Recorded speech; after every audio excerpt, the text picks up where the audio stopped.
Toxic thoughts. This is an article by Dr. Carolyn Leaf. We can see clearly how brain science lines up with scripture. That your mind can be renewed. That toxic thoughts and emotions can be swept away. And that your brain really can be switched on. Toxic thoughts are like poison. But the good news is you can break the cycle of toxic thinking. You can reverse the effects of toxic thoughts, and one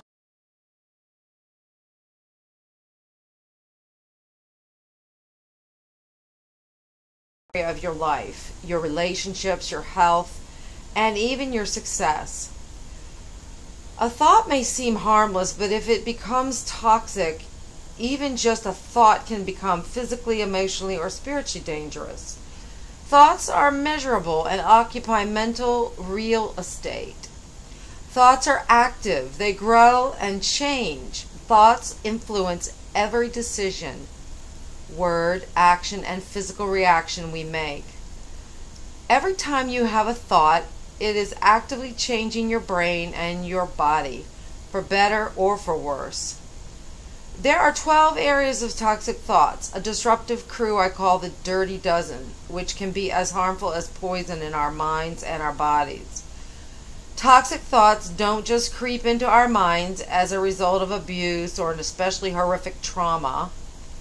Toxic thoughts affect people in all stages of life, in every part of the world, every day. Even something as small as a minor irritation can become toxic, and these thoughts need to be swept away.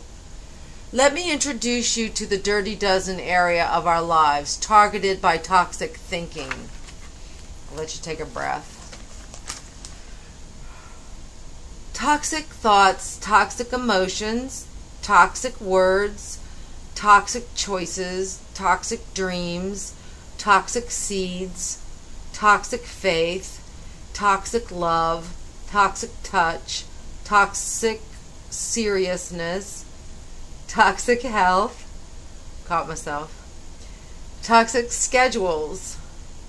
The result of toxic thinking translates into stress in your body, and this type of stress is far more than just a fleeting emotion. Stress is a global term for the extreme strain on your body's systems as a result of toxic thinking.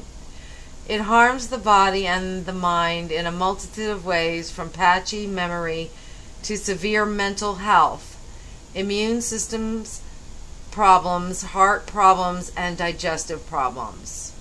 No system of the body is spared when stress is running rampant. A massive body of research collectively shows that up to 80% of physical, emotional, and mental health issues today could be a direct result of our thought lives. But there is hope. You can break the cycle of toxic thinking and start to build healthy patterns that bring peace to a stormy thought life. We don't have to allow the Dirty Dozen and their partners in crime, mental and physical diseases, to invade the privacy of our brains and bodies any more than we would allow an intruder to invade the privacy of our homes. We are equipped to detox and develop the potential of our magnificent brains. People often ask me, why haven't I heard about toxic thinking before? The answer is simple. We are living in a revolutionary time for the science of thought. When I first started to research the brain more than 20 years ago, the scientific community did not embrace the direct link between the science of thought and its effect on the body. If doctors couldn't find a cause for an illness, many times the default answer was, it's all in your head. This phrase came with a social stigma because when it came to the psychiatric perspective, most mental illnesses were not seen as having a biological base. The common wisdom of the time was that the brain is like a machine, and if a part broke, it couldn't be repaired. It was believed that the brain was hardwired from birth with a fixed destiny to wear out with age.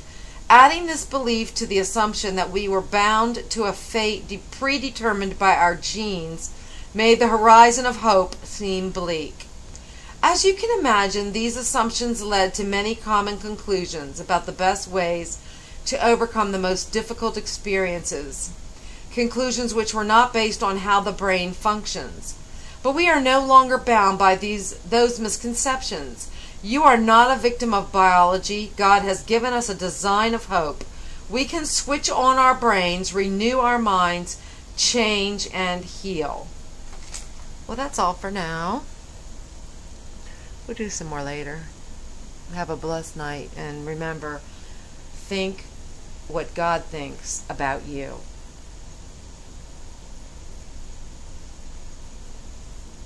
How do you turn this off?